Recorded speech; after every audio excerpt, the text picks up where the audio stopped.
Ishte një natë e qetë, kur mendja fillon të lëshoj ngadalë, si një gjethe që bie nga dega e fundit e vjeshtës.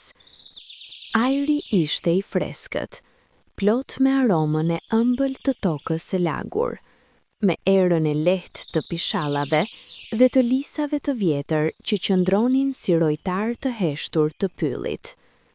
Dikush, ndoshta ti, ndoshta një shpirt i humbur mes mendimeve të ditës, ndodhej pikërisht në skajin e asaj rruge të ngushtë që hynte në pyll, aty ku drurët fillonin të afroheshin njëri tjetrit, dhe qielli hapej vetëm si një vije holl blu mbi kulmet e gjelbëra.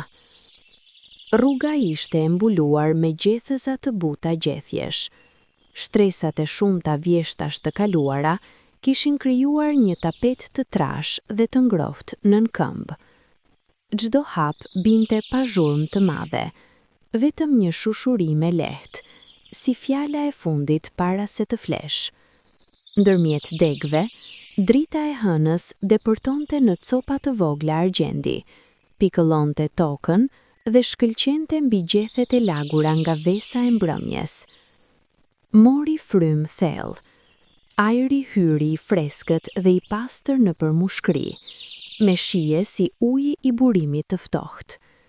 Pas gjitha saj dite të zhurmshme, pas gjitha saj nxitimi dhe turbullirës, kjo rrugë ngushtë e pyllit dukej si porta e një bote tjetër. Një botë ku koha ngadalsohej, ku çdo sekond kishte peshën e vet dhe kuptimin e vet, ku asgjë nuk duhej të bëhej me nxitim. Shpendet kishin heshtur tashmë, ose ndoshta ata flisnin ende, por shumë lart, me skupave të lisave, ku tingujt e tyre arrinin si një muzikë e largët, e paqartë, thuajse e ëndërruar. Ndonjëherë, nëse qëndroje i palëvizur dhe mbyllje syt, mund të dëgjoje rrahjen e krahëve të një shpendi të vogël, të fshehur në degët e holla të grabas. Mund të dëgjoje erën si lëkundej në përgjellth, si frynte ngadalë mbi majat e barit të gjatë që rritej buzë rrugicës. Hapi i parë në brendësi të pyllit ishte gjithmonë ai hap special. Ishte hapi ku lije pas vetes gjithë zhurmën e botës dhe pranoje ftesën e qetësisë. Rruga ngushtohej pak. Degët e ulta të shkurreve të egra të gushkuqit dhe të jaseminit të pyllit të preknin lehtë shpatullat, si duar miqësore që të urojnë mirëseardhje. Shfaqej papritur një bukuri e thjeshtë dhe e patjetërsueshme. Jo bukuria e madhe dhe e zhurmshme të spektakleve, por bukuria e qetë, e brendshme, ajo që e ndjen me shpirt para se ta shohësh me sy. Mes drurëve, ndonjëherë shfaqej një hapësirë e vogël, si një dhomë e veçantë të pyllit. Atje bari ishte i gjatë dhe i hollë, luhatej ngadalë nën frymën e erës si një tuf flokësh të mëndafshme. Atje mund të qëndroje pak dhe të ndëgjoje, jo me vesh, por me gjithë trupin, të ndjeje vibrimet e tokës nën këmbë, frymëmarrjen e pyllit rreth teje, ngrohtësinë e lehtë që lëshonin drurët e vjetër edhe natën. Ky pyll kishte jetuar shumë. Lisi i madh atje, ai me trungun aq të trash sa dy njerëz nuk do të arrinin ta përqafonin dot, kishte qenë i vogël dikur, shumë kohë para se ti të lindje, para se gjyshi i gjyshit të tënd të hynte ndonjëherë në këto shtegje. Lëvorja e tij ishte e thellë dhe e vjezuar si faqja e një pleqari të urtë, plot shenja të viteve të kaluara. Myku jeshil ngjitej nga fundi i trungut derisa të zhdukej në errësirën e gjethjesh. Nga lisi rrithnin degë si krah të hapur, çdo njëra mbante shenjën e vet, lakminë e vet, historinë e vet të rritjes drejt dritës. Dhe nga çdo degë vareshin gjethe të mëdha, të errta, të cilat kur era i prekte, lëshonin atë zë të njohur. Asht, një fjalë e pyllit, pa kuptim të qartë, por me ndjenjë të plotë.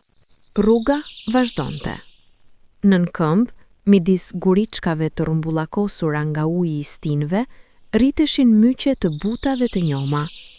Nëse hipje atje, nëse uleshe atje, do të ndjeje nën veten diçka si jastëk, të butë, të lagësht dhe të freskët njëkohësisht. Myku kishte ngjyrën e gjelbër të thellë të ujit të qetë. Gjatë kësaj rruge nuk ishte asgjë për të bërë, asnjë vendim të merrje, asnjë problem për të zgjidhur. Duhej vetëm ecur ngadalë, duhej vetëm dëgjuar dhe parë dhe ndjerë. Duhej vetëm lejuar çdo hap të çonte pak më thellë, pak më larg nga bota e jashtme dhe pak më afër asaj bote të brendshme, asaj bote të qetë dhe të rehatshme, ku gjumi pret si një mikpritës i mirë. Rruga bëhej pak me ta të pjetë, e lehtë, e ngadalt, dukej sikur pylli të ftonte të zbrisje ngadalë, si zbritja e lehtë në fund të ditës, kur trupi fillon të lëshoj lodhjen dhe mendja fillon të largohet nga shqetësimet. Nën ta të pjetën, dëgjohej tingulli i ujit, fillimisht i largët dhe i paqartë, pastaj gjithnjë e më i qartë, uji që rrithte ngadalë nëpër gur të vegjël, duke lëshuar atë lloj muzike të natyrshme dhe të përjetshme. Ishte një përrua i vogël. Guri i bardhë shëndëronte ujin në shkum të lehtë kur kalonte mbi ndonjë gur. Pastaj qetësohej sërish dhe vazhdonte rrugën e tij të heshtur nëpër hije. Buzë lumit, gjethet e shelgjeve varnin si perde të gjelbra mbi ujë, dhe ndonjëherë varka e lehtë e ndonjë gjethe të rënë lunkronte ngadalë në përjedh, në për errësirë, drejt një vendi të panjahur dhe të paqartë. Ulesh ngadalë mbi një gur të madh të shesht, buzë perojit. Guri ishte i ftohtë dhe i lëmuar nën shputa, por ngroftësia e trupit tënd e përshkoi shpejt. Ktheje vëmendjen drejt ujit. Shikoje si flinte, si ngrihej, si zbehej në dritën e hollë të hënës. Çdo valë e vogël ishte unike, nuk kishte dy valë njësoj, ashtu si nuk kishte dy frymëmarrje njësoj, ashtu si nuk kishte dy momente njësoj. Uji dinte gjëra, kishte udhëtuar nga malet e larta, kishte kaluar nën shpellat e gurta, kishte larë rrënjët e pishave dhe kishte mbajtur në lumin e tij të pakrahasimtë të gjitha ato stinë. Tani kur kalonte pranë teje, mbarte me vete pakës nga gjitha ato vende, nga gjitha ato kohë. Kur vesh, mund t'i ndjejesh, tingëllimat e malit të largët, ftohtësinë e dimrit të kaluar, aromën e njom të pranverës. Nën gur, peshqit e vegjën ende rrithnin lehtë nga ana në anë, të dukshëm si hije të holla nëpër ujin e kthjellët. Ata nuk shqetësoheshin nga prezenca jote. Ti ishe pjesë e pyllit tani, diçka e natyrshme dhe e qetë, jo diçka e huaj dhe shqetësuese. Ata vazhduan lëvizjen e tyre të ngadaltë dhe elegante, sikur dans me rjedhën. Era kishte ndryshuar pranë ujit, ishte më e lagësht, më e freskët, mbarte aromën e algave të buta dhe gurit të lagësht. Ishte ajo ndjesi kur hyn në dhomën e gjumit, kur sheh jastëkun e bardhë, kur ndjen shtresën e butë të çarçafit, ndjesi e nevojës dhe e kënaqësisë. Qëndrove atje pranë perrojit për një kohë. Koha këtu nuk vihej re si zakonisht, nuk kishte as tiktak orësh, as kujtesa qëllimesh, as listë gjërash për të bërë. Kishte vetëm rjedhën e ujit, erën e butë, dritën e hënës që bënte të shkëlqenin gurët në ujë si gur të çmuar. Kur u ngrite ngadalë, pa nxitim, pa mendim, dhe vazhdon rrugën buzë perrojit, duke ndjekur ku të çonte. Pylli ishte i errët, por jo frikshëm. Errësira e pyllit ishte si errësira e dhomës tënde kur i fiket llamba, e njohur, e rehatshme, mbrojtëse. Ndihej si shtroje butë mbi syt, si peshë lehtë e qepes. Lisi me rrënjë të mëdha dhe të daluara mbi tokë, dukej si karrige natyrale. Rrënjët ishin aq të mëdha dhe aq të lakuara sa krijonin hapësira të vogla e të komode aty midis, si vende pushimi të bëra me qëllim. Nëse ulesh atje, mes rënjëve të ngrohta, me kurrizin mbështetur të trungu i vjetër, ndiheshe si brënda diçkaje, brënda historisë, brënda kohës, brënda qetësisë. Pylli thellohej, drurët bëheshin më të lartë, krorët e tyre mblidheshin lart dhe krijonin një çati natyrale të dendur dhe të qëndrueshme. Drita e hënës arrinte vetëm në përçarjet e holla mes gjetheve, sikur yjet e shumt të binin në rënja vertikale poshtë si fije të lehta drite mbi tokën e zezë. Aromën e parë e ndjeve para se ta shihe. Ishin kërpudhat. Jo kërpudhat e vogla dhe të zakonshme, por grupet e mëdha të kërpudhave të ndryshme që rriteshin buzë trungu të kalbur të vjetër. Ato kishin ngjyra të qeta, bezh, kafe e qelët, gri e butë, dhe lëkura e tyre ishte si kadeveja. Ata rritnin si familje rreth trungut, çdo njëra pranë tjetrës, si njerëz të mbledhur rreth zjarrit në mbrëmje. Trungu i kalbur kishte jetën e vet tani. Insektet e vogla lëviznin nëpër të. Myku i kishte mbuluar sipërfaqen e tij dhe e kishte kthyer jeshile të errët, dhe nga njëra anë, ku lëvorja kishte rënë, dukej druri i brendshëm i kalbur, i bërë si sfungjer, i butë dhe i hapur, plot me galeri të vogla të gdhendura nga drunjizmat. Ishte si një qytet i vogël, i fshehur brenda trungut, ku jetonte një botë krejtësisht tjetër. Eci ngadalë, nuk kishte nxitim. Këmbët lëviznin vetvetiu, pa mendim, sikur e dinin në vugën vet. Mendja fillonte të qetësohej, jo të boshatiset, por të qetësohet, si uji kur ndalon nga turbullira dhe lejon rrëngun të bjerë në fund, dhe uji vet bëhet i kthjellët. Kështu bëhej mendja, e kthjellët, e qetë, plot dritë nën sipërfaqe. Një zhurmë e vogël u dëgjua nga e djathta. Ndaloi, dëgjoi. Ishte një i riq, i vogël, i rrumbullakosur me gjemba të ngritura paksa si mbrojtje reflektore, që ecte në përgjethe të thata, duke bërë atë zhurmën e njohur, sharr, sharr, sharr. Ndaloi edhe ai, ngre hundën e tij të vogël dhe lagur drejt ajrit, fundosi me kuriozitetin e tij karakteristik. Pastaj, i bindur se nuk kishte rrezik, vazhdoi rrugën e tij të natës, duke u zhdukur në përshkruhe. Ky takim i vogël të bori të buzëqeshësh. Buzëqeshje e qetë, e lehtë, jo gaz, por ngrohtësi. Ngrohtësia e kontaktit me jetën e pyllit, ndjenja e të qenit pjesë e diçkaje më të madhe se vetja, asaj rrjetës së pakuptueshme dhe bukur të gjallësisë. Vazhdon rrugën. Toka bëhej gjithnjë e më e butë nën këmbë, jo nga uji, por nga shtresat e gjetheve dhe myqeve. Çdo hap binte pa zhurmë, sikur ecje ma jashtëk. Dhe kjo butësi nën këmbë shkonte drejt sipër, nëpër shputa, nëpër këmbë, derisa ndihej i gjithë trupi si i lehtësuar, si i çliruar nga pesha që kishte bartur gjatë ditës. Lart mes degëve, një buf i vogël lëvizte paksa, ridimensionoi pozën e tij dhe heshti sërish. Sytë e tij të mëdhenj dhe të verdh e ndiqnin lëvizjen tënde me atë qetësi të plotë dhe absolute që vetëm zogjtë e natës e kanë.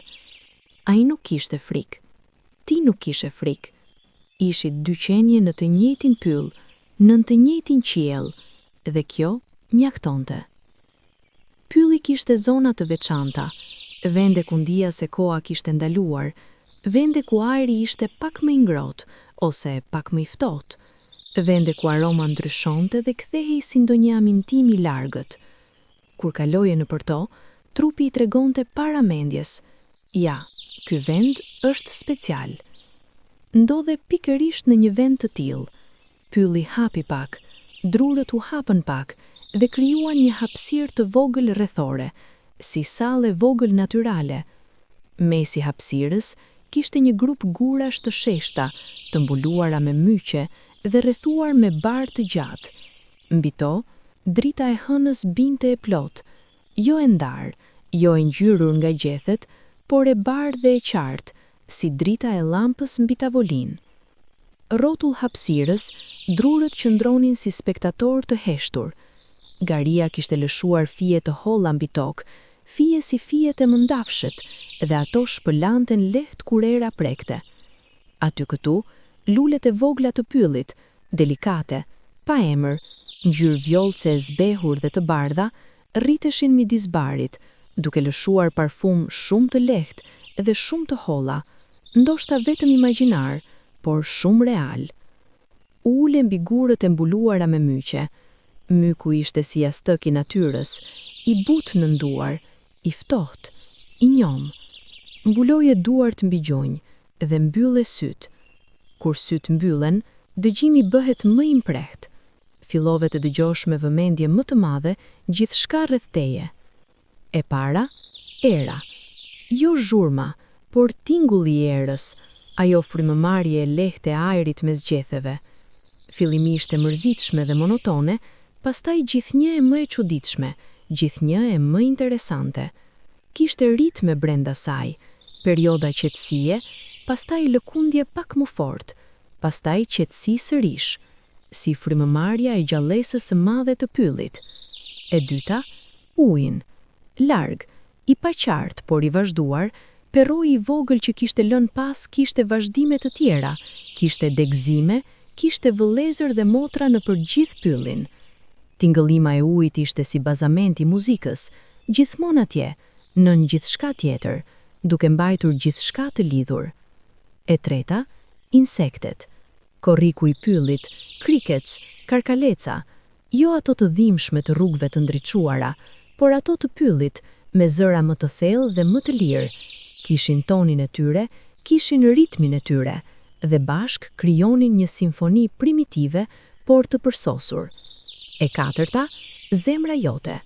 Ja, nëse heshtje mjaftueshëm, nëse liroje mendjen mjaftueshëm, mund ta dëgjoje zemrën jote, jo si zhurmë shqetësimi, por si tingulli bazë i ekzistencës sënde, i qëndrueshëm, i ritmuar, i besueshëm.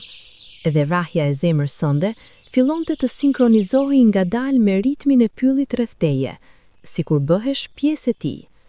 Ndejte atje sa kohë done. Nuk kishte nxitim, nuk kishte vend tjetër ku duhej të ishe. Kjo ishte vendi, ky moment, i plot dhe i mjaftueshëm. Kur hape syt, hëna kishte lëvizur pak. Drita mbi gurët ishte bërë pak me anës dhe kishte krijuar hije të gjata dhe të lehta në përmyqe. Bari rreth gurit lëkundej nga gal, jo nga era, por sikur vetvetiu, sikur frymëzonte. Ngrites ngadalë. Trupi ishte i lehtë, shumë i lehtë, sipas mesit të gjumit, kur nuk ke ende mendime.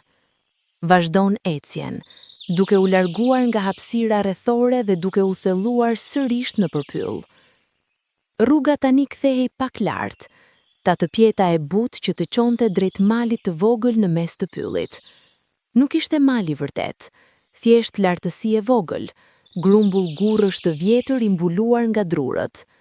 Por nga lart, ndoshta do të shihe shumë, ndoshta jo shumë, ndoshta vetëm kuror gjethjesh të errta nën qiell të hapur, por edhe kjo do të ishte e mjaftueshme. Hapi i gjatë ngjitjes ishte i lehtë, pa lodh. Shputa gjente mbështetje natyrale mes guriçkave dhe rrënjëve të dalura. Duart prekte degët e ulta për ekuilibër, dhe gjethet i kalonte në ngishtërinj si fjalizat e librit të ndjekur me gjisht. Çdo gjethe kishte strukturën e vet, vijat e saj, ashpërsitë e buta, lagështinë e saj. Lart, në përpemët e fundit, doli në një terren pak më të hapur. Gurët e mëdhenj gri ishin shpërndar si qenie të rënda dhe të qeta. Mes tyre rriteshin bim alpine të vogla, me lule shumë të vogla, delikate si ëndra, dhe brena jeshile ndriçonte në dritën e hënës. Mori frym. Ajri atje lart ishte pak ndryshe, pak më i holl, pak më i ftohtë, me aromën e gurtë dhe të freskët të maleve. Shikoi poshtë dhe pa kurorën e pyllit, vale madhe e gjelbër e errët, e zbutur nga napa, si oqeani qetë. Dita tjetër, dielli do të ndriçonte gjitha të gjelbërim dhe do t'ishte bukuri tjetër. Por tani, natën, pylli ishte i tij, heshtje, misterioz, i plot. Ndenji mbi gurin e shesht dhe thoje me vete se kjo ishte bota e sakt. Ky pyll, kjo natë, ky qiell me yjet e shumt dhe hëna e bardhë mbi të. Të gjitha shqetësimet e ditës dukeshin larg si tini i maleve. Ekzistonin diku, por ishin aq larg sa nuk mund të prekeshin. Zbritja nga gurët ishte edhe më e qetë se ngjitja. Trupi e dinte tani rrugën, i besonte tokës nën këmbë, lëviste me besim të qetë. Kthehej sërish në përpyll, por tani me drejtim tjetër, jo kthim, por vazhdim i rrethimit të madh. Ky drejtim i ri çonte në përpyllin e dushkut. Dushku kishte lëkurë të ndryshme nga lisi, më të bardhë, me njolla gri dhe të zeza, si piktura primitive në letër të vjetër. Degët e tij ishin të drejtë dhe gracioz, krijonin forma elegante kundrejt qiellit. Gjethet e dushkut ishin të vogla dhe shumë të gjelbra, dhe kur era i lëkunde krijonte zë të lehtë dhe të dendur, si çicërim i shumë zogj njëkohësisht. Midis dushqeve, dikush kishte lënë gurë të prera si udhë, vendosur me shumë kohë para, me shtresë myku mbi to, gjysmë të gëlltitura nga bari dhe toka. Ato të drejtoheshin drejt asaj bote ku vetëm natyrës i dihet ku shkon. Ecje mbi to, duke hequr qafe mundësinë e rënjes, duke lejuar veten të udhëheqej. Pas dushqeve vinte grupi i trëndafilave të egër. Ata nuk ishin ata të kopshtit, nuk ishin atë pafajësinë të kultivuar dhe pak artificiale. Këta trëndafila të pyllit ishin të egër dhe krenar, me gjemba të mëdha dhe të forta, me degë të shtrira në çdo drejtim. Por lulet e tyre, bile natën, bile duke mos dukur mirë, lëshonin aromën e tyre të pabesueshme, të mprehtë dhe të ëmbël njëkohësisht, si ndjenja e gëzimit dhe nostalgji bashk. Ndaloshe pranë tyre dhe thithe aromën. Çdo frymarrje ishte dhuratë. Çdo frymarrje sillte diçka. Jo vetëm oksigjen, por kuptim, ndjenjë, lidhje me botën e gjallë. Ndjeje si ajo aromë e trëndafilit të egër kalonte nëpër ty dhe lante diçka brenda, diçka që kishte mbetur si pluhur i ditës, si shqetësim i harruar, si lodhje e vogël që se kishte vënë re. Pastaj vazhdove rrugën, pylli u lohej sërish pak, kthehej drejt lugut ku rrithte perroi. Ujin e dëgjoje para se ta shihje, tash me njohur, siç njeh zërin e dikujt, shumë para se ta shohësh fytyrën. Ura e vogël prej druri kishte shumë vjet. Dërrasat ishin gri dhe të liruara paksa nën shirat e shumë viteve, por ende të forta. Druri i pyllit është i tillë, agonin nëpër dekada, ama jo thyerje. Shtyllat e saj ishin dy trunqe të prerë vertikalisht, dhe ajo qëndronte mbi ujin e perrojit, si diçka e bukur dhe naive njëkohësisht. Kaloje ngadalë, dëgjoje tingullin e dërrasave nën këmbë, jo zhurma e frikshme, por ajo kriking e lehtë e drurit të vjetër, e njohur si gjak i veprës humane. Nën ura, uji vazhdon rrjedhën e tij, duke rënë lehtë mbi gurët e shesht. Reflektimi i hënës mbi ujin e lëvizshëm bënte çudi. Lëvizte, ndahej, bashkohej, si të kishte jetën e vet të veçantë. Pas urës, pylli ndryshonte ngjyrë. Tani kishte më shumë pisha. Pishat kishin aromë tjetër, jo të ëmbël si dushku, por të mprehtë dhe të pastër, si ajri i malit. Dëgjohen diferencë në erë kur hyni nëpër pisha, zë pak më i thellë, pak më i qëndrueshëm, si zë i organos.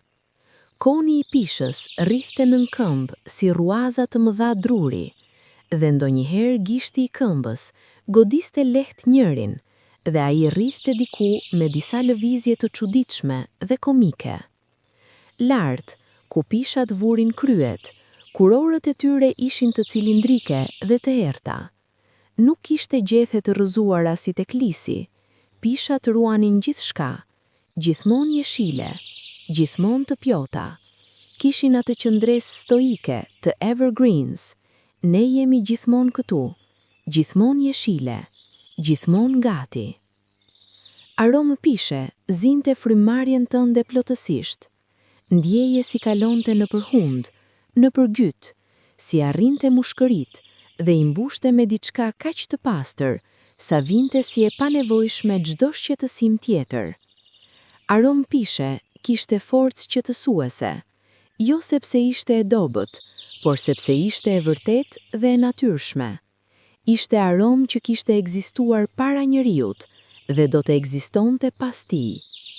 Ecje në përpishat, dëgjoje hapat e tua mbi konet e pishës dhe rrënjët e dukshme. Trupi lëvizte pak si automatik, ecja natyrshme, e lirshme, pa mendim. Mendja ishte diku tjetër, jo larg, por shpërndar qetësisht nëpër çdo gjë rreth teje. Natën, pylli kishte tinguj tjerë. Ditën kishte cicërimat e zogjve dhe zhurmat e kafshëve të vogla, por natën kishte heshtim, që mbushej ngadalë nga tinguj tjerë, tingujt e natës. Karkalecat e natës, crickets, këndonin nëpër të gjitha anët, jo zhurma, por kantata, një lloj si të kenë të gjithë mësuar të njëjtën melodi dhe ta këndojnë bashk pa dirigjent, por ndonjëherë, nëse dëgjoje me shumë vëmendje, mund të dalloje diferenca mes tyre. Disa me zë pak më të lartë, disa me lart pak më të thellë, disa me ritëm pak më të shpejt, disa me të ngadalt. Midis kantatas së karkaleçave, me intervale, vinte zëri i bufave. Bufat kishin zë të thellë dhe solemt, uhu, i cili rrithte në përpyll si reze drite e madhe. Jo frikshëm, por me madhëri. Bufët ishin zotërit e natës, dhe kur flisnin, gjithçka dëgjonte. Aty këtu dëgjohej fryrja e natës mes gjethjeve. Një zë i gjatë, thelb, si ndjenje e rëndë, por e mirë. Zë që të kujtonte të merje frym thellë. Edhe hapat e tua, edhe ata, ishin tingulli i natës. Gjethe të thata nën shputat, rrënjë të shkelura, degëzica të vogla, gjithçka krijonte muzikën e heshtur të ecjes. Dhe kjo muzikë ishte e jotja, unike, e papërsëritshme, e momentit. Ishte bukuri jo të dykshme, ishte bukuri e dëgjueshme, e ndjeshme, e thellë. Bukuri që nuk ka fotografi, nuk ka pikturë, ka vetëm praninë e tij të plotë dhe të vlerësueshme. Ktheve drejtim dhe shkoje drejt anës perëndimore të pyllit, aty ku dielli perëndonte dhe ku drurët rriteshin pak çrregulli si të ishin liruar. Aty pemët e mëdha kishte hapje mes tyre dhe lejonte erën të kalonin lirshëm. Era perëndimore e pyllit ishte ndryshe, pak më ngrohtë, pak me aromë të thata dhe djegëse, si erë e drurëve të thatë. Gjeta shteg ndonjëhere, jo rrugë, por hapje naturale me zbimësisë, gjurmë kafshësh ndoshta, shkuan nëpër to me kujdes dhe me respekt. Shtegu i çoi pranë trungut të rënë, pish e madhe e rrëzuar nga ndonjë stuh e vjetër, me gjatësinë e 2x4 metrash, mbuluar krejtësisht me myqe të dendur dhe lloj-lloj bimësh barazitare. Trungu i rënë ishte kthyer shtëpi. Nën të kishte gjurmë kafshësh të vogla, ndoshta zagar, ndoshta shqarth, ndoshta diçka tjetër. Mbi të rritnin barat e egra dhe lulet e pakohës, bim oportuniste që gjenin tokë pjellore mbi drurin e kalbur. Kishte një lloj drithërimi të qetë në këtë pamje, jeta mbi vdekjen, rritja mbi rënjen, e reja mbi të vjetrën. Nuk ishte diçka e trisht, ishte përkundrazi diçka shumë qetësuese. Tregonte se asgjë nuk humbet vërtet, se çdo gjë kthehet në diçka tjetër, se cikli vazhdon me qetësi dhe me besnikëri. Ulesh pranë trungut të rënë dhe vure donën mbi myqet e tij. Myku ishte aq i butë sa dora ngjau brenda si në diçka të lëngshme, jo lëng i vërtet, por butësi aq ekstreme sa ngjante e lëngshme. Në nduart ndjeve lagështinë e tij, freskinë e tij, ngrohtësinë e lehtë të kalbimit natyral, që ishte diçka biologjike dhe e gjallë. Drurët rreth trungut të rënë kishin rritur paksa, siç ndodh kur hapet dritë në qathi i pyllit. Ato rriteshin paksa të gjatë, por paksa të thillë, duke arritur drejt dritës me gjithë forcën e tyre. Gjethet e tyre ishin të reja dhe plot jetë, ngjyrë jeshile e qelët, thuajse me fluorescencë të lehtë në dritën e hënës.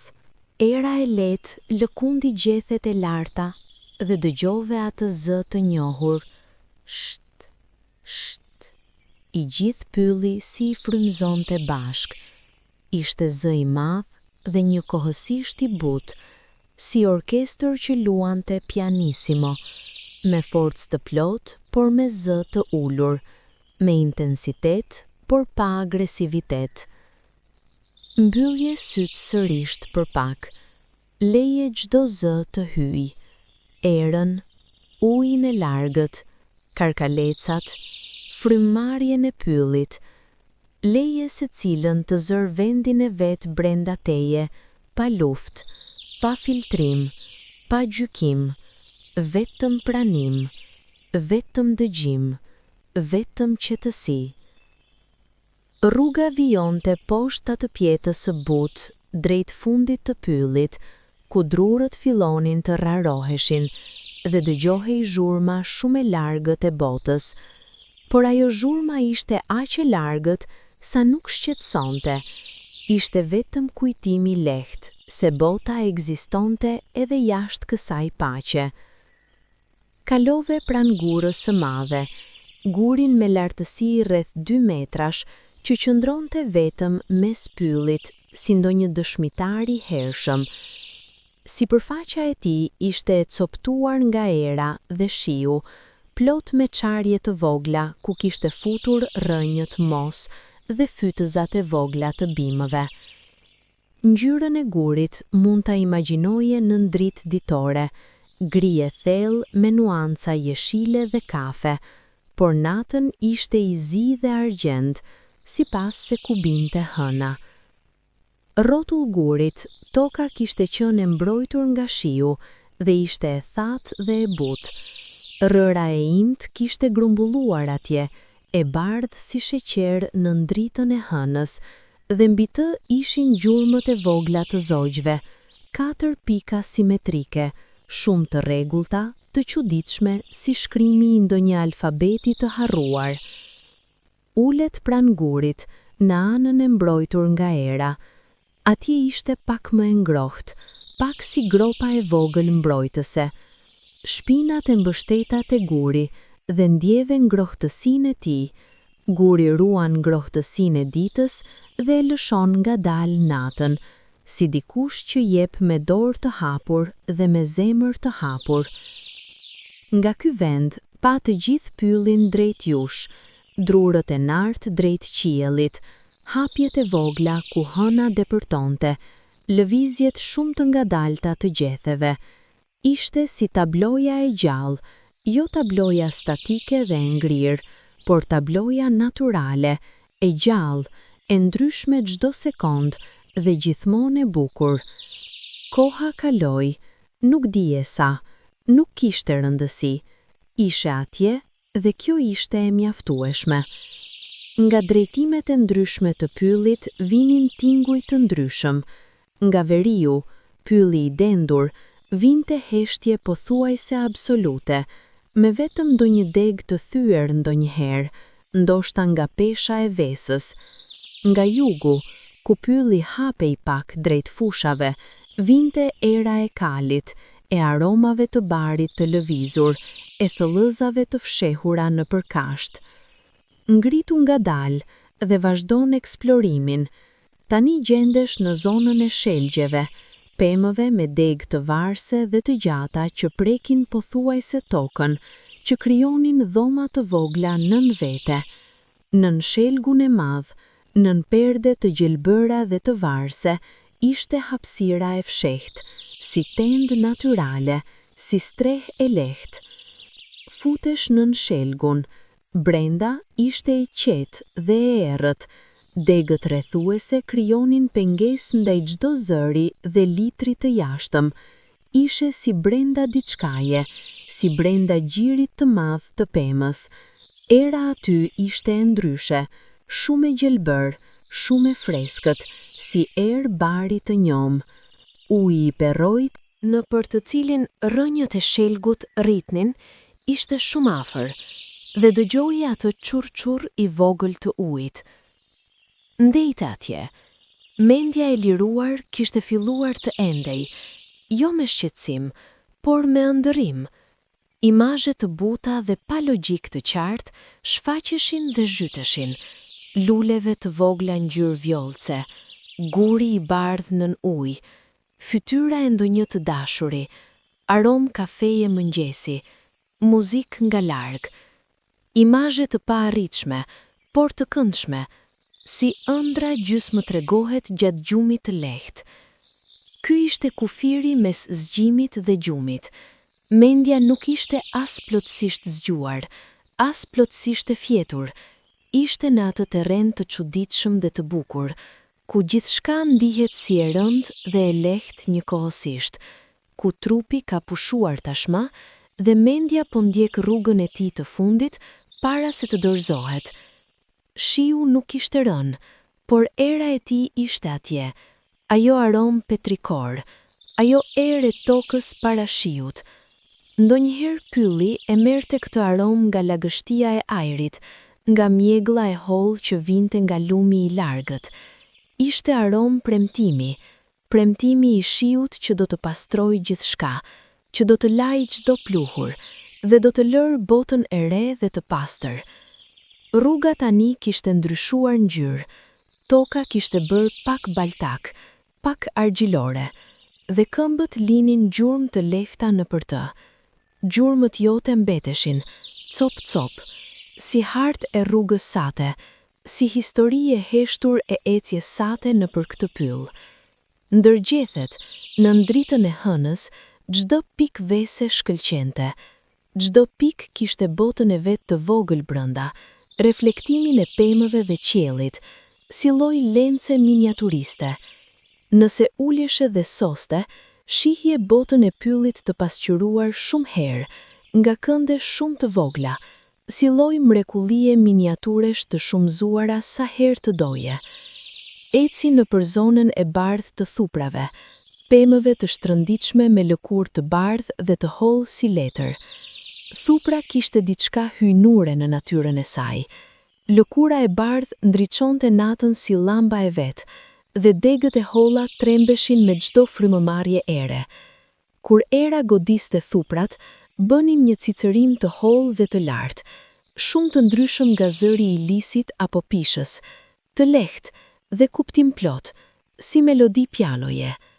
Midis thuprave kishte lule të egra të bardha, daullkat e dimrit, edhe pse stina e tyre kishte kaluar, dhe ato qëndronin me ato koka të vogla të ulura, si njerëz të lodhur që humbin gjumë. Ngjyrën e tyre të bardhë e bënin të pakuptueshme, si ishin aq të bardha edhe natën, edhe pa dritë të mjaftueshme. Ndoshta drita kishte mbledhur gjatë ditës dhe e lëshonin ngadalë natën, si guri ngrohtësinë. Shumë thellë brenda pyllit, ku shkon pak, kishte vendin e pemëve të vjetra, jo pemët e zakonshme, pemë shumë të vjetra, lis dhe ahu me trung aq të thellë sa historia e tyre nuk mund të llogaritej. Myshku kishte mbirë mbi myshk atje, shtresë pas shtrese, dhe trungu kishte humbur formën e tij origjinale nën shtresimin e gjatë.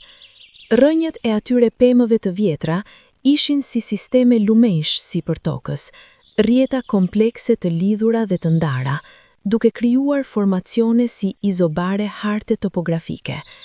Midis rrënjëve kishte gropa të vogla të mbushura me gjethe të vjetra dhe të kalbërta, shtredër të vogla të natyrës për gjallësat e vegjël. Ndodh diçka e çuditshme pranë atyre pemëve. Ndjehesh diçka si prezencë, jo frikshëm, absolutisht jo. Ishte ndjenja e prezencës së kohës, e prezencës së shumë viteve të nënshkruara nëpër ato trungje, e prezencës së gjithë atyre stinëve dhe gjithë atyre njerëzve dhe kafshëve që kishin kaluar poshtë atyre kurorëve, pa e ditur njëri tjetrin. Vendose dorën mbi trungut e lisit të madh. Lëvorja ishte ashpër dhe e coptuar, aq e vjetër sa kishte humbur ngjyrën origjinale. Por në dorë ndjeje diçka të ngrohtë, jo ngrohtësi fizike, por diçka si vibracion shumë i ngadalt, si ritëm i heshtur.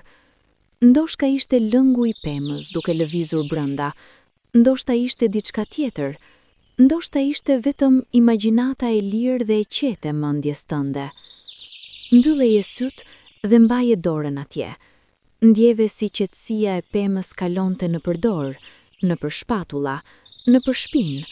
Ndjeve si gjithë ajo peshë e ditës, e shqetësimeve të vogla, e lodhjeve, e tensioneve, lëshohej dhe binte poshtë si gjethe vjeshte. Ritmi i kthimit ishte i njohur tani, por ndryshe, siç ndodh gjithmonë kur kthehesh nëpër të njëjtin rrugë pas eksperiencës, e njohur por e pasuruar. Shihje detaje që kishe kapërcyer duke shkuar, vure re një zogës të vogël të fshehur në ngjethe të thata, e cila të shikoi me sytë e saj të vegjël dhe të kthjellët, dhe pastaj qëndroi e pa lëvizur, e sigurt se ishte e padukshme. Vure re gurin e vogël me formë zemre, ndoshta rastësi e natyrës, ndoshta shenjë. Vure re rrënjët e thupër të bardhë që ngriheshin nga uri i perrojit si duar. Ritmi i ecjes kishte ndryshuar, nuk ishte ritmi i nisjes, i eksplorator dhe jetur. Ishte ritmi i kthimit, i qetë dhe i kënaqur, me atë ngopje të lehtë dhe të rehatshme të dikujt që ka parë gjëra të bukura dhe i mban me vete. Trupi ndjere i rënd në mënyrë të mirë, jo lodhje negative, por ai lloj rëndimi i këndshëm kur muskujt kanë punuar, kur ajli i freskët ka mbushur mushkërit, kur syt kanë parë shumë dhe kanë gëzuar shumë. Rëndimi i kënaqjes, i plotësisë. Mendja kishte ngadalsuar aq shumë sa mendimet vinin rrallë dhe me distancë të madhe midis tyre, si yjet shumë larg me hapësirë bosh midis tyre, si nota muzike me pauza të gjata mes tyre, dhe ato pauza, ato hapësira bosh, ishin po aq me vlerë sa vetë mendimet, ndoshta edhe më me vlerë. Perui dëgjohej sërisht, ishe kthyer pranë tij nga rrugë tjetër, dhe tani shihje anën tjetër të tij, anën ku shellgu i madh i varonte degët gati deri mbi ujë, dhe ku uji të duhej të kthehej pak djaftas për t'i ikur rrënjëve të mëdha të shpurrës që ngriheshin nga fundi. Ulesh buz ujit, kësaj radhe, duke vënë këmbët mbi një gur të vogël dhe duke dëgjuar ujin nën vete. Nën këmbë, uji kalonte dhe ngjante si mbart diçka për ty. Jo ngarkesë, por lëshim, si të merrte me vete gjërat që nuk t'u duheshin më. Lodhjet, shqetësimet, kuptimet e manguara, gabimet e vogla të ditës, dhe t'i çonte diku shumë larg, ku ato do të shpërbëheshin dhe do të bëheshin diçka tjetër. Uji nuk gjykonte, uji thjesht rrithte, kalonte, pastaj nuk ishte atje më. Momenti kalonje, pastaj nuk ishte atje më. Çdo gjë kalonte, dhe kjo ishte liri, jo humbje. Hëna kishte lëvizur shumë gjatë kësaj nate në përpyll. Tashmë ndodhej pak më poshtë në qiell. Jo perëndimi, jo ende, por e spostuar nga vendi fillestar. Kjo do të thoshte se koha kishte kaluar, se nata kishte avancuar, se gjumi po afrohej si valë shumë e butë dhe e sigurt. Ndijeje këtë avancim të natës, jo si humbje të kohës, por si shtresimi i shtresimit.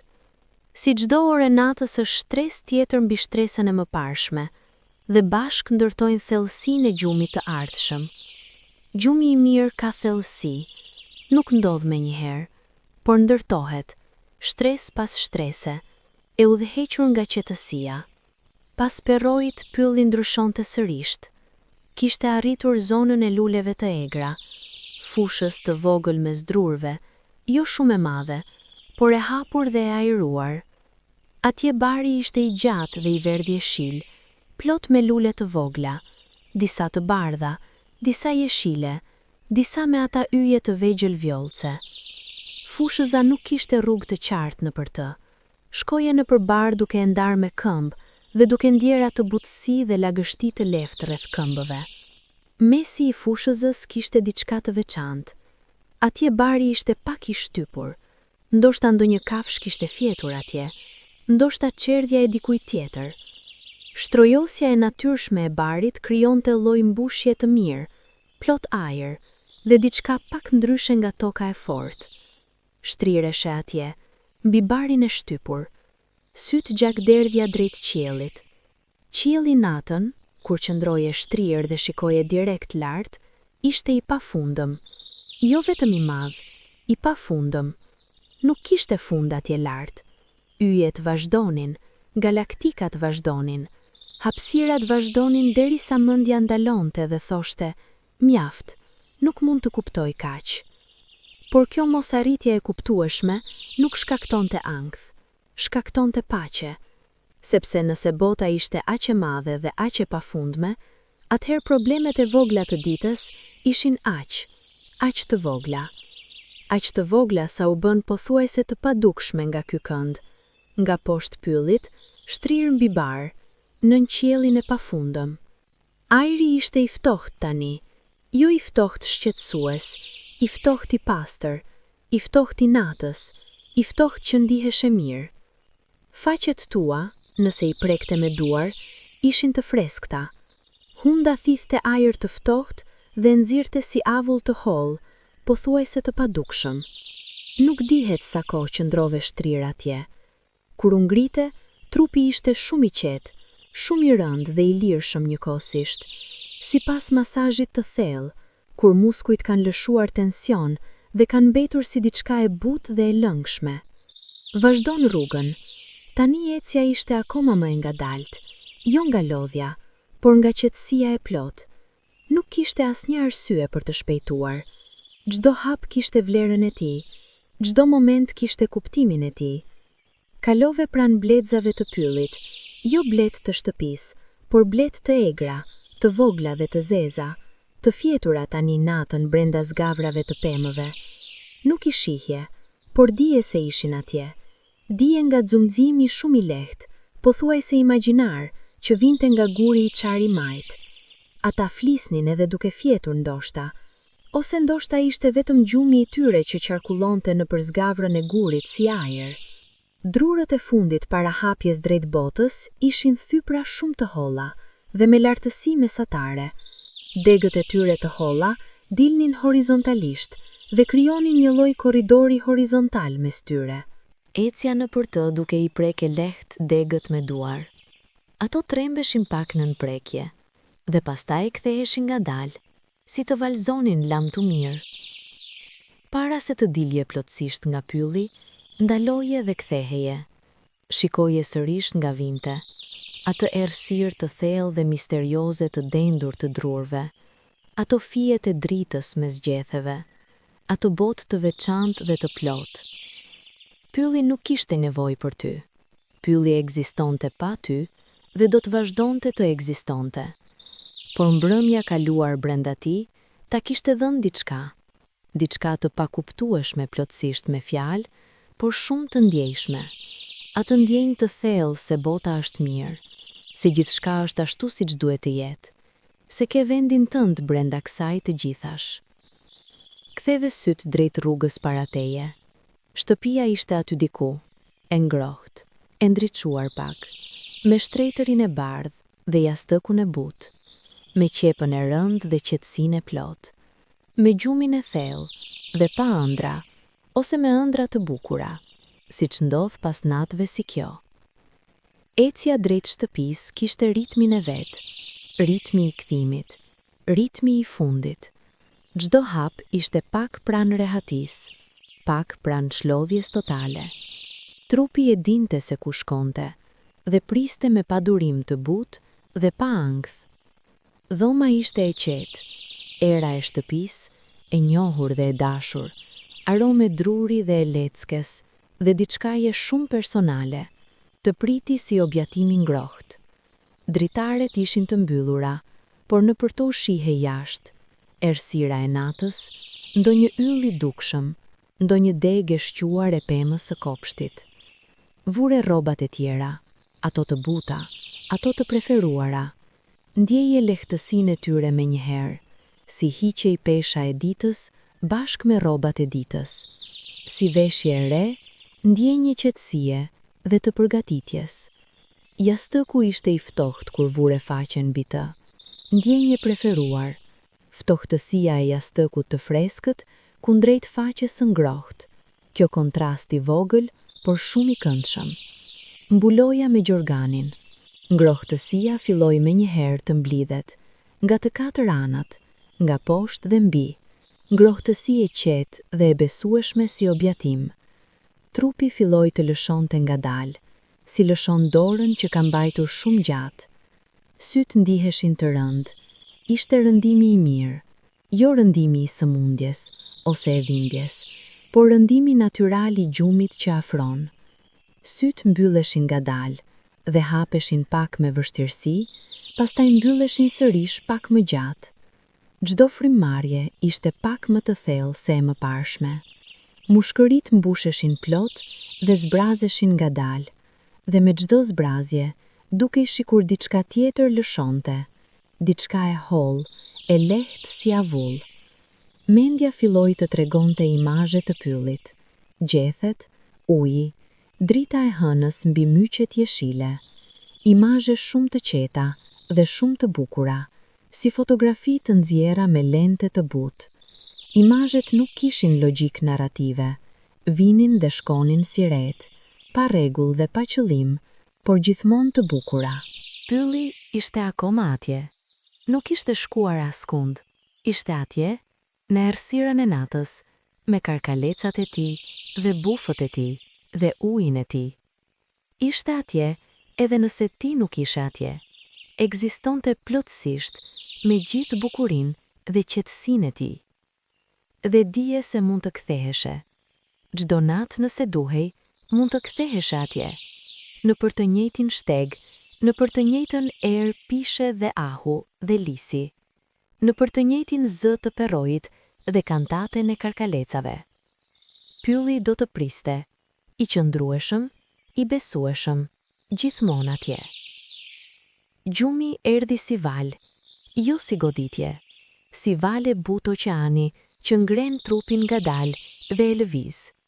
Fillimisht vetëm ujdisje, pastaj ngritje e lehtë, pastaj lëkundje e qetë drejt thellësisë. Mendja kishte ndaluar të mendonin ato mendimet e zakonshme, listat, shqetësimet, planet. Kishte mbetur vetëm ndjenja, ngrohtësia e jorganit, butësia e jastëkut, frymëmarrja e ngadalt, zërat e natës nga jashtë dritares. Nëse ende dëgjone, mund të dëgjone erën jashtë. Mund të dëgjone pemën e kopshtit duke lëvizur lehtë. Mund të dëgjone shumë larg ndonjë qen duke lëhuruar, distante, asnjëherë friksuese, vetëm shenjë se bota ishte atje, se bota vazhdonte dhe ti ishe i sigurt dhe i mbrojtur brenda ngrohtësisë sate. Trupi ishte i rënd tani, shumë i rënd, nuk mund ta lëvizje, as doje. Ishte ajo lloj rëndese kur gjumi të ka kapur pothuajse plotësisht, dhe trupi ka dorëzuar kontrollin. Ishte rëndësi e mirë, rëndësi e synuar, rëndësi e dëshiruar. Në për ndërgjegjen e ngadalt, pylli shfaqej sërisht. Por tani, pylli ishte pak ndryshe, pak si ëndërues, pak si transparent. Drurët ndriçonin lehtë nga brenda, sikur kishte dritë të vogël brenda secilit trungu. Gjethet kishin ngjyrë pak të artë, si në atë ndriçim të veçantë pas perëndimit të diellit, kur gjithçka bëhet ngjyrë mjaltë. Rruga nëpër pyllin e ëndëruar ishte e njëjtë, i njëjti shteg i ngushtë, i njëjti tapet i gjetheve nën këmbë, por diçka kishte ndryshuar. Hapat nuk linin zhurmë fare. Ecja ishte me flotim të lehtë, si ecja nëpër ujë shumë të ngrohtë dhe shumë të qartë. Peroi nëpër ëndër rrithte me zë pak me muzikant, sikur uji kishte marrë ton prej instrumenti, si cello. Dhe uji kishte ngjyrë të lehtë jeshile, jo të turbullt, por si kristal i gjelbër i lëvizshëm. Lisi i vjetër ishte atje, por në ëndër ishte akoma më i madh, me rrënjë që arrinin si rrjeta të dendura nëpër tokën e dukshme. Rrënjët shndërroheshin nën tokë dhe bëheshin diçka tjetër. Nuk dihej çfarë, por dukej e rëndësishme dhe e bukur. Ëndra apo gjysmëzgjim. Kufiri kishte humbur. Nuk kishte rëndësi. Ishe mirë, ishe i sigurt, ishe i ngrohtë. Ishe i të gjitha atyre gjërave njëkohësisht dhe gjithçka tjetër kishte pushuar. Zërat e jashtëm kishin heshtur, ose kishin mbetur, por nuk arrinin. Kishte vetëm ngrohtësinë dhe errësirën e butë të qepave të mbyllura dhe frymëmarrjen e ngadaltë dhe e rregullt. Nëse kishte ëndra, ato do t'ishin të mira, të butë dhe të gjelbra, me aromë pishe dhe lagështi myku, me zërin e ujit dhe kantaten e karkalecave. Do t'ishin ëndra për pyllin, për natën, për heshtjen e bukur dhe të thellë. Dhe kur të zgjoheshe, orë shumë më vonë, kur drita e hershme e mëngjezit të prek syt në përperden, do të ndjeheshe i ripërtëritur.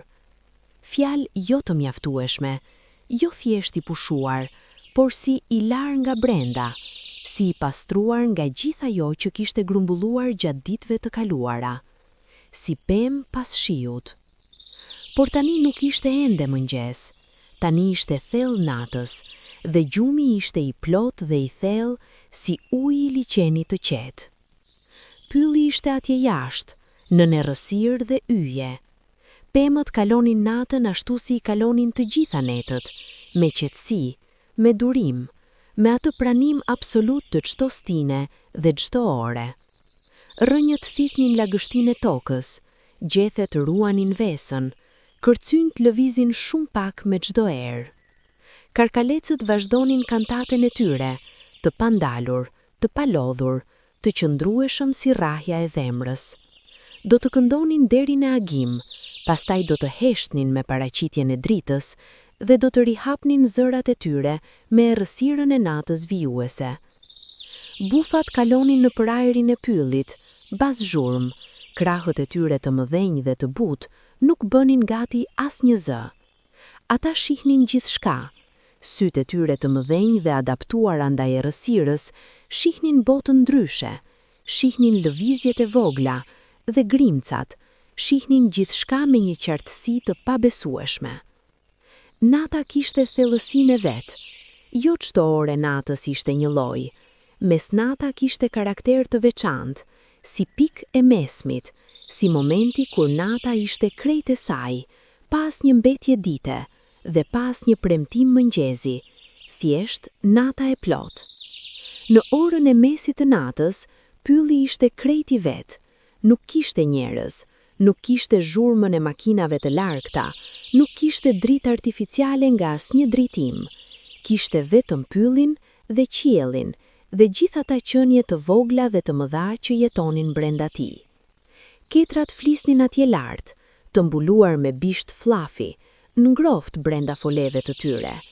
Lepujt flisnin në rrënjë dhe me zgurve, sytë e tyre të mëdhenj të mbyllur.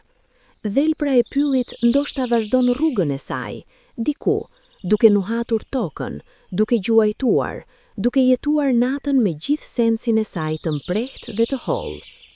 Dhe nën tokë, bota e zbehtë e krimbit, e mjaltës, e rrënjve duke rritur ngadalë, e miceliumit që lidhte drurit me fije të padukshme, edhe ajo botë kishte ritmin e saj, kishte zhvillimet e saj, të pandalura dhe qëqeta. Gjumi i thellë kishte pamjet e tij, ishin pamje pa kufi të qarta, pa fjalë, pa logjik narrative, ishin ndjejime të forta dhe të bukura, ngjyra dhe forma, dhe lëvizje, gjelbërim, argjend, zi i butë, të kaltërta të pallta, era e pishes dhe e tokës dhe e ujit, lëvizja e ngadaltë e gjetheve, zëri i heshtur i ujit. Në gjumin e thellë, trupi ripërtëritej, celulat punonin, muskujt rregulloheshin, mendja organizonte dhe arkitivonte ditën, pa ndërhyrje të mendimit të vetëdijshëm. Gjithçka ndodhte automatikisht, perfektisht, me precizionin e organizimit natyral. Frymarrja kishte zënë ritmin e vet, të ngadalt, të thellë, të rregullt si rrahja e zemrës së pyllit. Çdo frymarrje sillte ajrin e pyllit, aromën e pishallave dhe myqeve dhe ujit të perrojit, dhe çdo nxjerrje lëshonte pak nga lodhja, pak nga tensioni, pak nga gjithë ajo bare padukshme që njeriu mban mbi vete çdo ditë. Trupi kishte lëshuar çdo gjë. Ishte i shtrirë dhe i rëndë dhe i qetë si guri i shesht pranë ujit.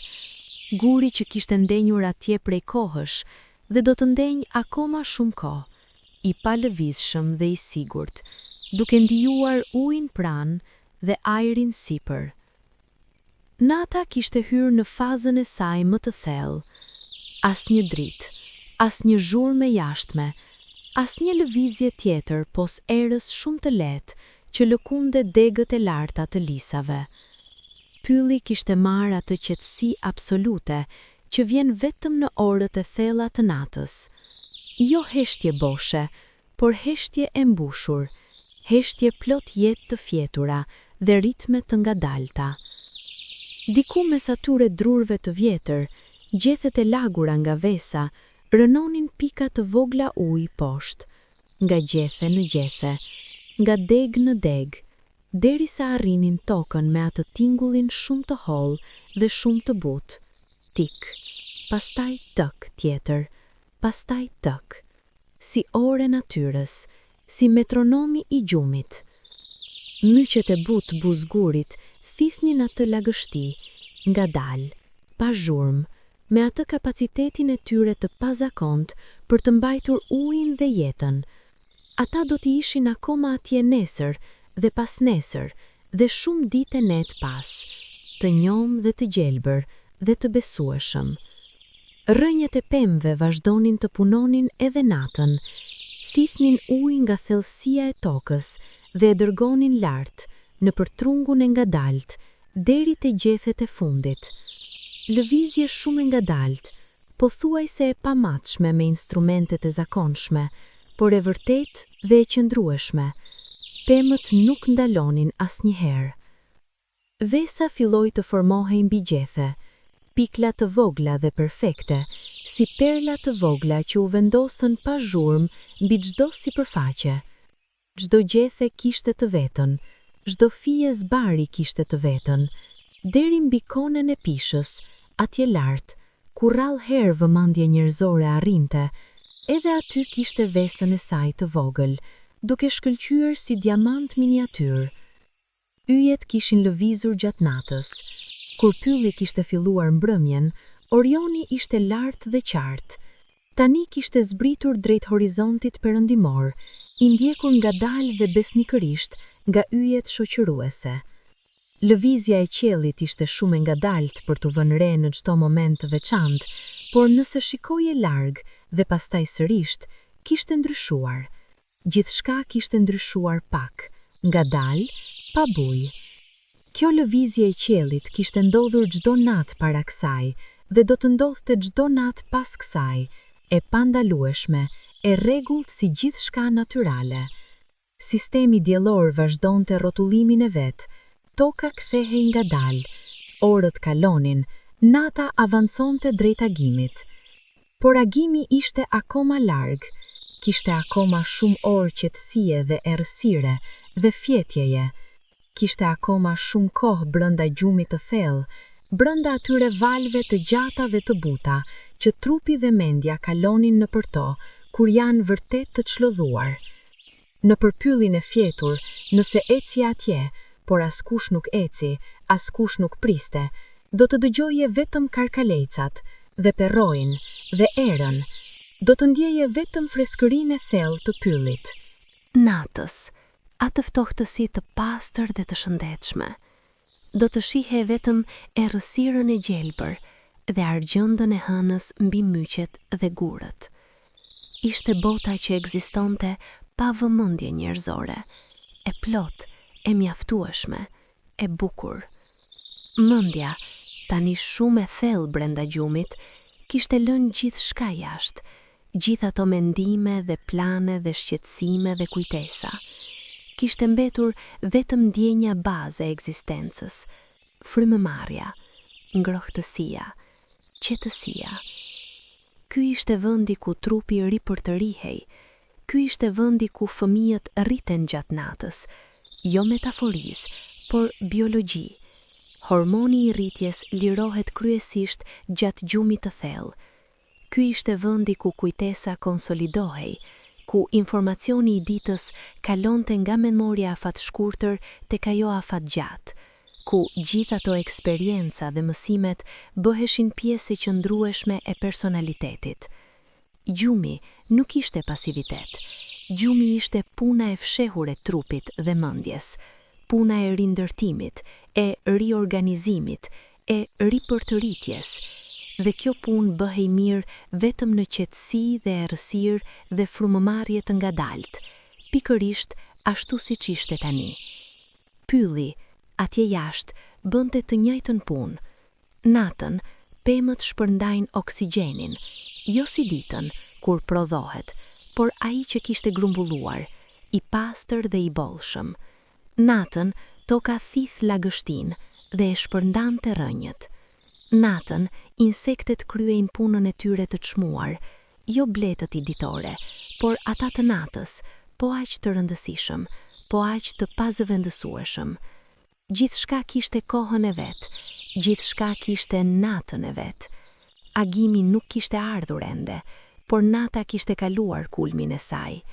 Kishte një moment i padukshëm nga syt, por i ndjeshëm nga trupi, kur nata kthehej nga thellësia dhe fillonte kthimin shumë të ngadalt drejt dritës. Jo dritë, ende jo, por ndryshimi i lehtë i errësirës, si zgjerimi i pupilave kur syi i mësuari ndjen se drita po vjen, edhe para se të vijë vërtet. Zogjt e hershëm do të këndonin shumë shpejt, para se të shfaqej drita, para se të shfaqej dielli, do të fillonin ata zogj të vegjël të ndinjshëm, ata që dinin para të gjithëve. Kantat e mëngjesit kishte një karakter krejt tjetër nga gjithçka tjetër. Kishte shpresë brenda, kishte gëzim të çuditshëm dhe të pashpjegueshëm, kishte thirrje jete.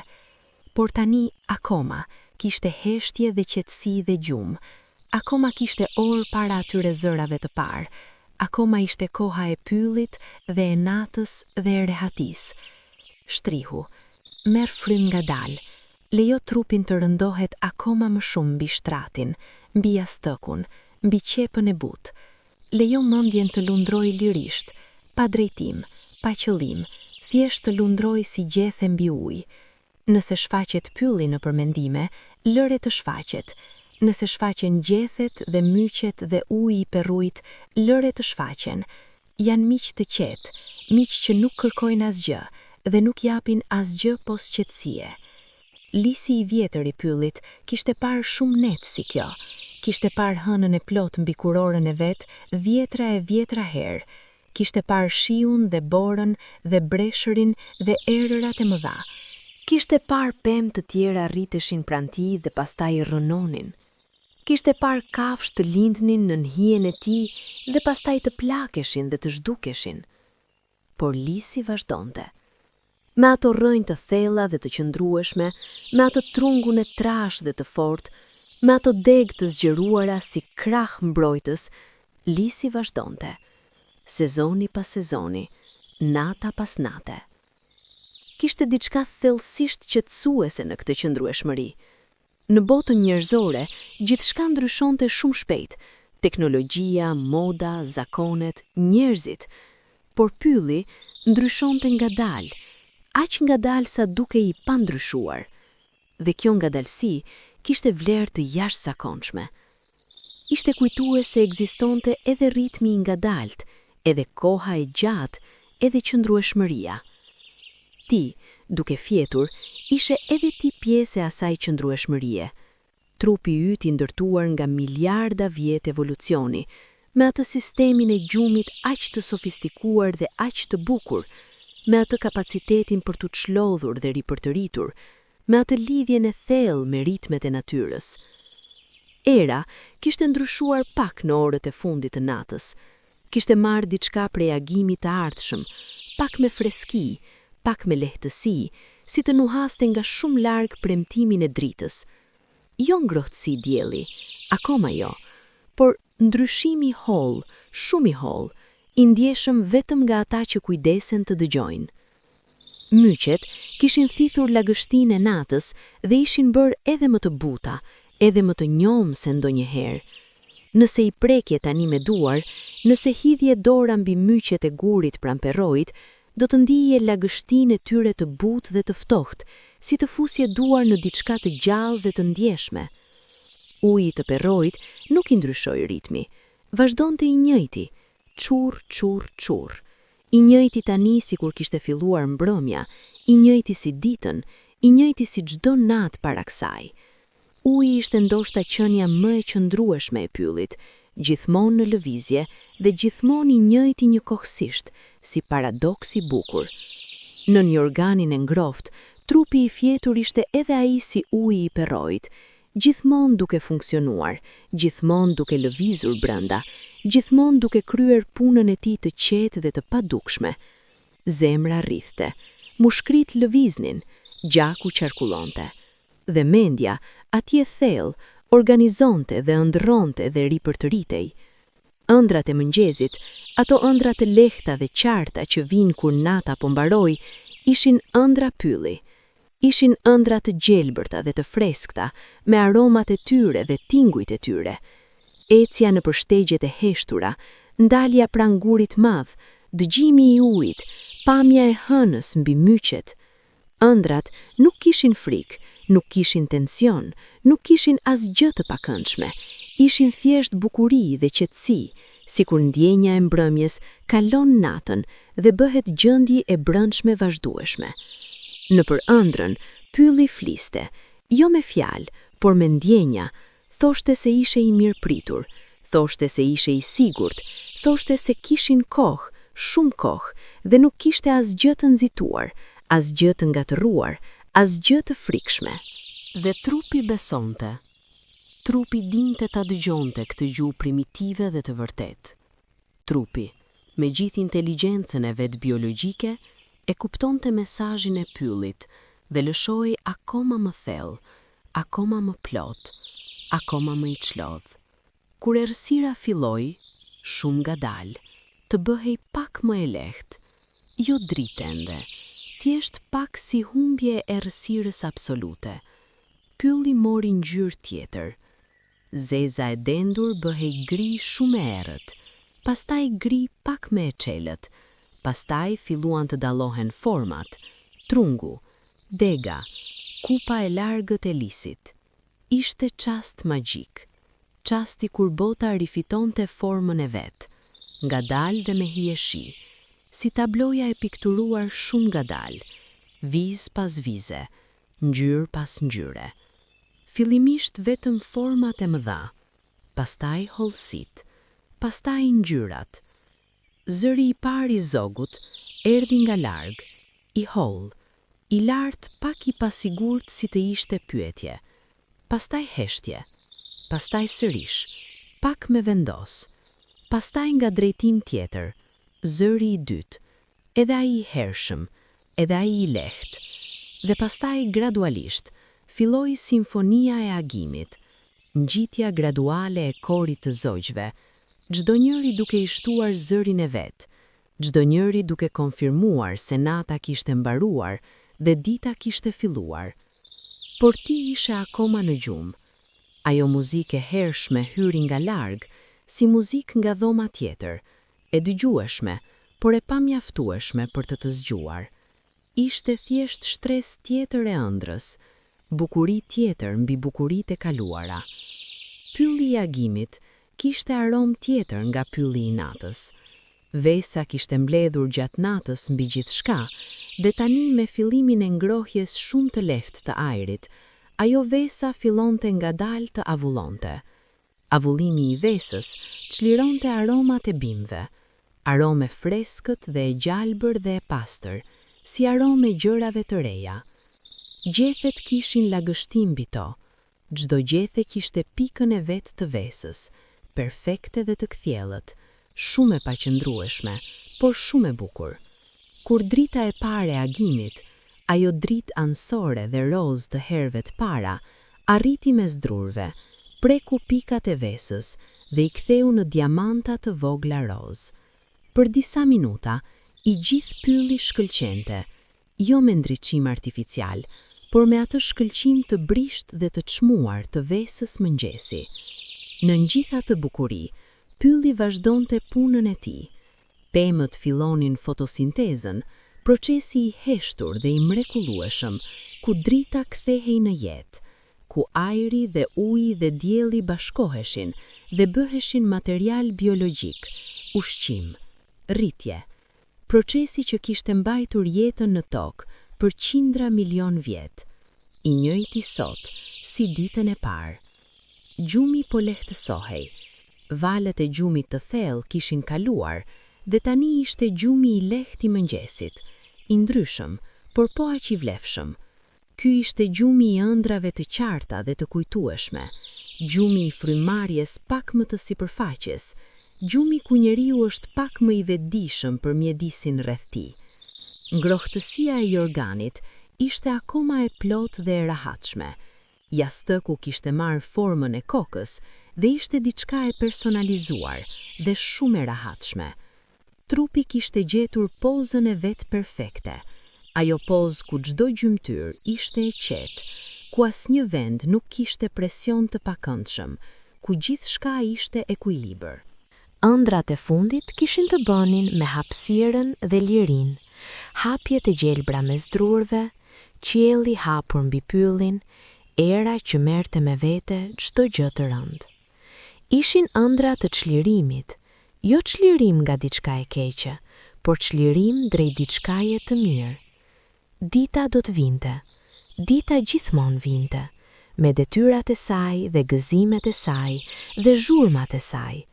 Por tani, ende, ishte koha mes, koha kur nata ende mbronte dhe dita ende nuk kishte kërkuar asgjë. Kjo kohë mes ishte e çmuar, ishte koha kur trupi ishte më I çlodhur, kur mendja ishte më e qetë, kur lidhja me ëndrrën dhe qetësinë ishte ende shumë e fortë. Nëse mund ta ruane këtë ndjenjë, ta mbane pak nga ajo qetësia e pyllit, pak nga ajo heshtja e thellë, pak nga ajo frymëmarrje e ngadalt dhe e plot, ditën do ta fillone ndryshe. Do ta fillone me botë plot brenda vetes, me qendër të qëndrueshme, me atë ekuilibër të çmuar. Pylli do të ishte atje, edhe sot, edhe nesër, jo gjithmonë I njëjtë. Stinët do ta ndryshonin, shiu dhe era do të lanin gjurmët e tyre, por gjithmonë ai, gjithmonë I njohur, gjithmonë I hapur. Merr frymë thellë, edhe tani, edhe ndërmjet gjumit dhe zgjimit. Mushkërit mbushen plot me ajër të pastër.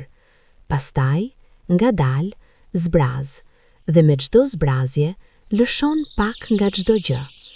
Lëshon lodhjen e ditëve të kaluara, lëshon shqetësimet e nesërmes, lëshon të gjitha pyetjet pa përgjigje, të gjitha ato gjëra të papërdoshme për këtë natë.